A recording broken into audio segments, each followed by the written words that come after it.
अपने आप को प्रभु के चरणों में समर्पित कर दो, अपने कर्मों को प्रभु के चरणों में समर्पित कर दोगे, बच जाओगे, माया के प्रहार से बच जाओगे।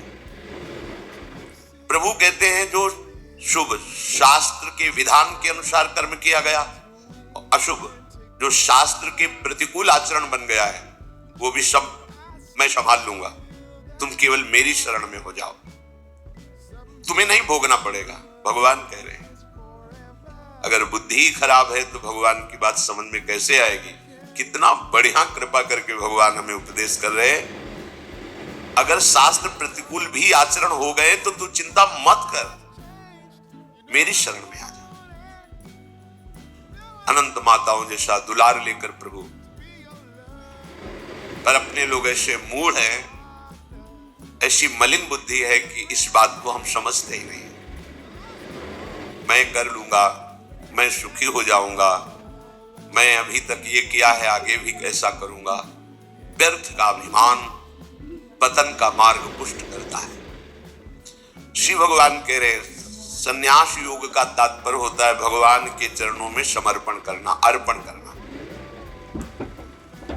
जब सब कुछ तू मेरे को अर्पण करेगा तो तू मुक्त हो जाएगा, जीवन मुक्त, और जीवन मुक्त परमानंद का अनुभव करता है। ये फल तत्कुरुष मदर्पणम, जो भी तू कुछ कर रहा है, यत करोषि, मेरे को अर्पण कर दे। बचा रहे हैं भगवान, बच जाओ। कर्म दोष, कर्म बंधन, जन्म मृत्यु, इससे बिल्कुल बचने का उपाय भगवान बता रहे। पर इतनी मलिनता है हमारी बुद्धि में कि अभी सुनेंगे फिर भूल जाएंगे। अर्पण करने की भावना ही नहीं बन पा रही। एक स्थिति आती है जिसमें अर्पण करने का भी भाव नहीं रह जाता, क्योंकि अर्पण करने वाला ही नहीं बचा, तो क्या अर्पण करें? वो एक स्थिति है, इसे बुद्धिवाद से लेकर के ना चले, नहीं तो स्थिति नहीं प्राप्त होगी, केवल बातें रहेंगी। हमारी स्थिति है शरीर में, शरीर संबंधियों में, भोगों में। देख लो तो आपको अभी ये अनुभव करना चाहिए कि अभी अहंकार है, देहाभिमान है, कर्तृत्व भोक्तृत्व भाव है, तो समर्पण वृत्ति में आओ। हर कर्म प्रभु को समर्पण करो, हर क्षण प्रभु को समर्पण करो, प्रभु के आश्रित हो जाओ। श्री भगवान कह रहे हैं हमारा सबके प्रति समभाव है। समोहम सर्वभूतेषु न मे द्वेष्योस्ति न प्रियः, ये भजन्तु मां भक्त्या मयि ते तेषु चाप्यहम्। बहुत अमृतमयी बात श्री भगवान कह रहे हैं। समोहम सर्वभूतेषु, मैं बराबर सब में विराजमान हूं, चाहे जड़ हो, चैतन्य हो, पापी हो, पुण्यात्मा हो, कोई भी हो। विद्या विनय संपन्ने ब्राह्मणे गविहस्तनी स्वनीचय सुपाके चा पंडिता समदर्शिना। जो भगवान का भजन करते हैं तो भगवान का प्रभाव स्वभाव उतरता है, वही उनका स्वभाव हो जाता है। जैसे भगवान समदर्शी, ऐसे भगवान का भक्त समदर्शी हो जाता है। निर्वेक्षम मुनिम शांतम निर्वैरम समदर्शिना। यहां भगवान समोहम सर्वभूतेषु, स्थावर जंगम, पवित्र अपवित्र, देवता मनुष्य, कोई भी, सब में भगवान समान रूप से विराजमान है। न मे द्वेष्योस्ति न प्रियः, मेरा कोई द्वेष का पात्र नहीं है और न मेरा कोई प्रिय है। ये भगवान का सिद्धांत है। आगे की जो बात कह रहे हैं वो बहुत मीठी बात कह रहे हैं। मेरा स्वभाव है समदर्शी, ना कोई मुझे प्रिय है ना कोई अप्रिय है, ना मेरा कोई द्वेष का पात्र है ना कोई प्रिय पात्र है। पर ये भजन तो माम भक्त्या, जो मुझे भाव से बजते मैं पक्षपात ले लेता हूं उनका, ये खास बात। बस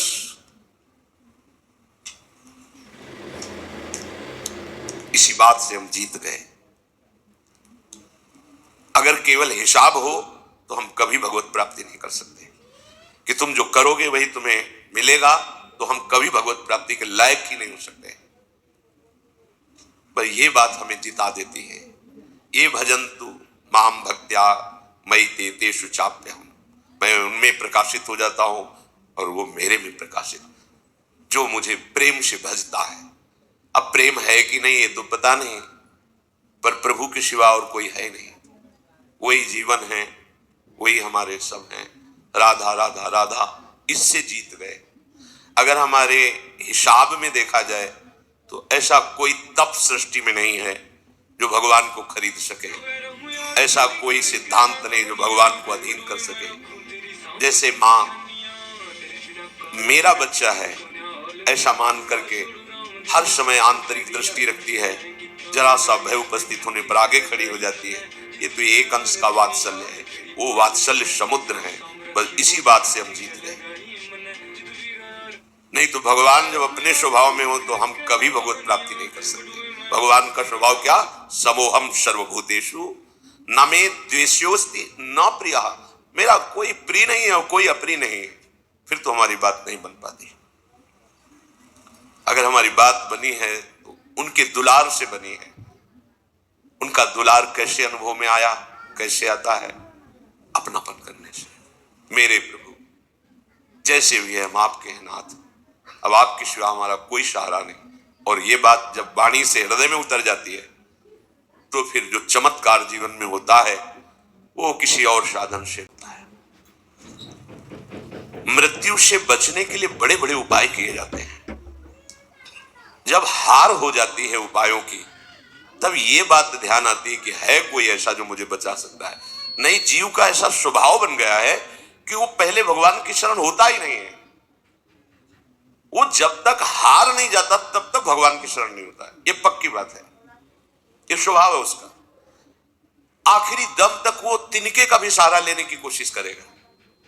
जब तिनके का भी सहारा नहीं रह जाता तब वो हारे को हरिनाम, तब वो सहारा लेता है। अगर पहले ही ले ले तो हारना ना पड़े, उसे विपत्तियों का सामना ना करना पड़े। एक बार देवताओं ने देखा कि युद्ध में जितने असुर मारे जाते हैं, दैत्य, उन सबको भगवान शुक्राचार्य जी के पास संजीवनी विद्या है। विद्या का प्रयोग किया, तत्काल जीवित धस्त पुष्ट। भगवान बृहस्पति जी के पास ये विद्या नहीं।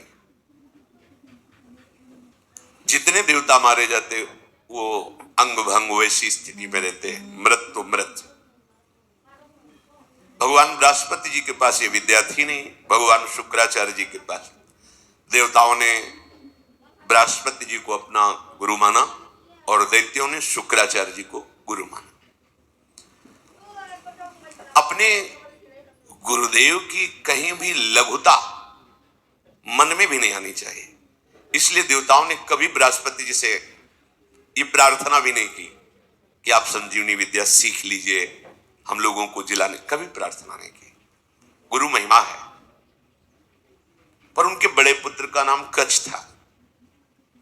उनसे बात की कि आप हमारे गुरु पुत्र हैं और हमारे ऊपर सबसे बड़ी संकट की बात है कि कोई साधन नहीं है जिससे हम अमर हो सके।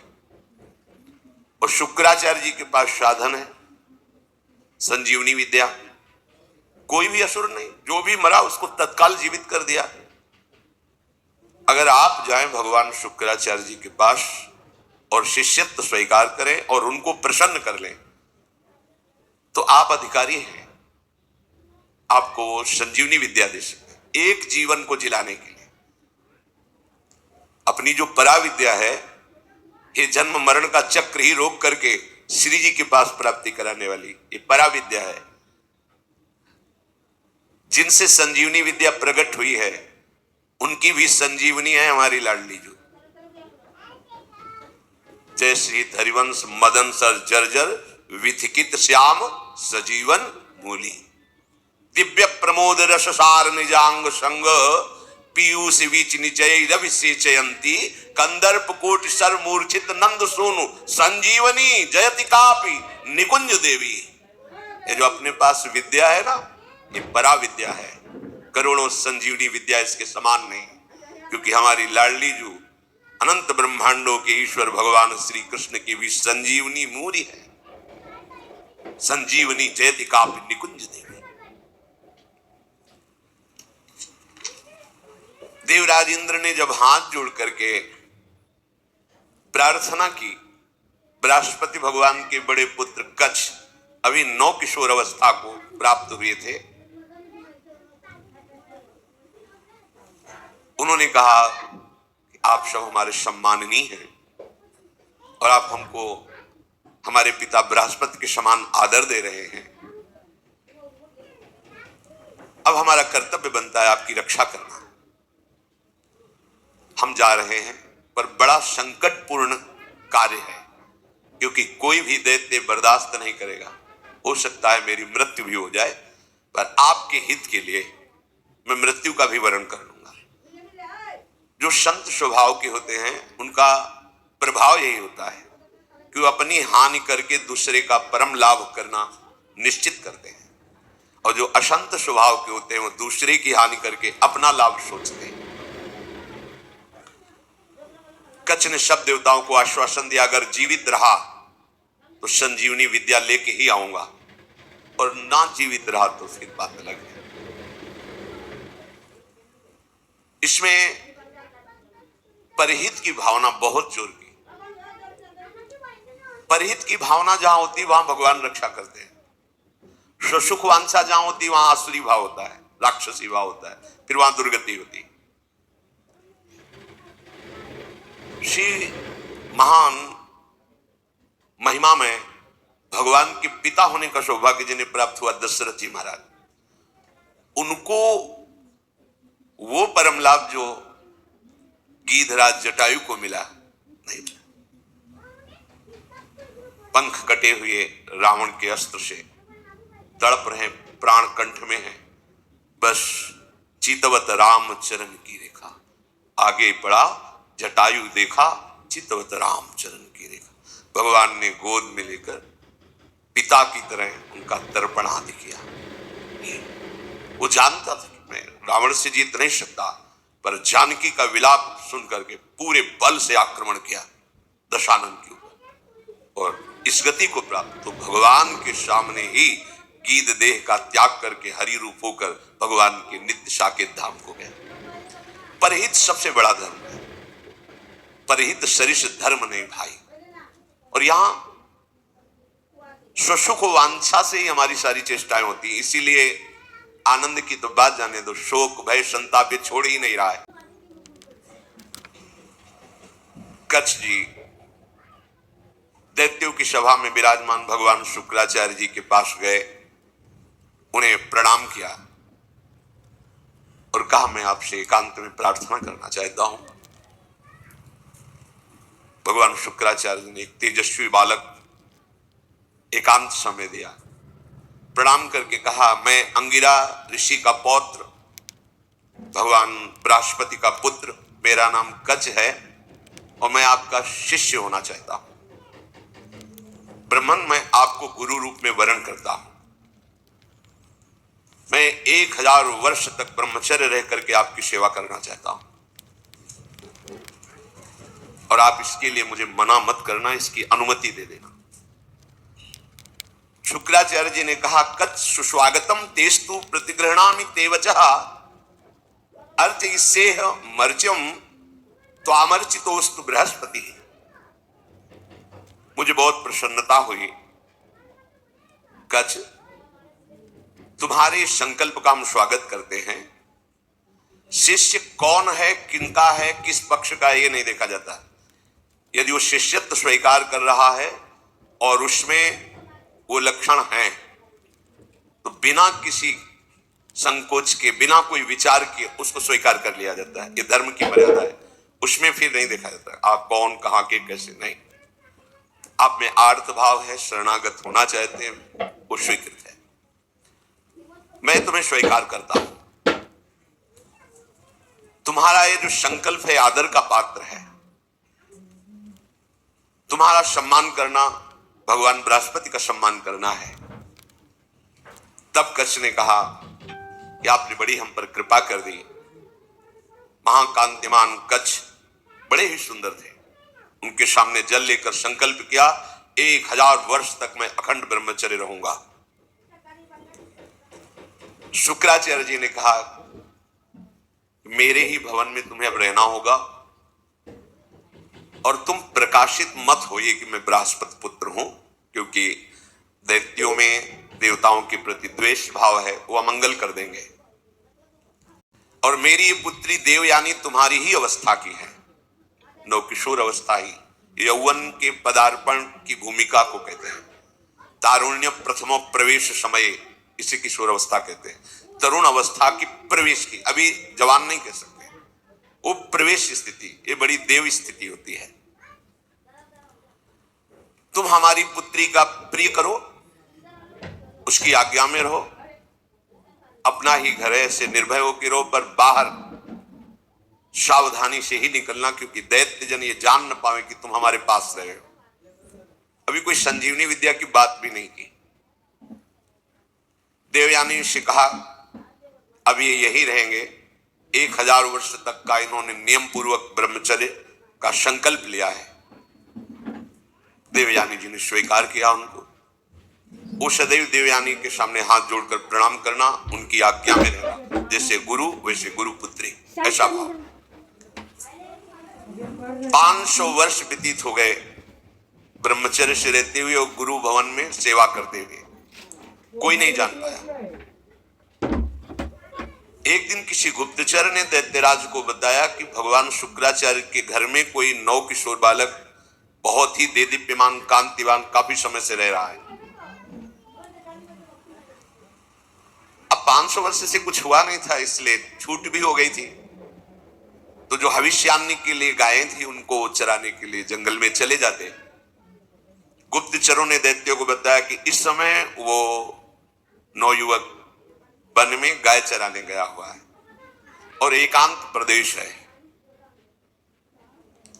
और हमने पता लगाया वो युवक कोई और नहीं, बृहस्पति जी का पुत्र कच्छ है।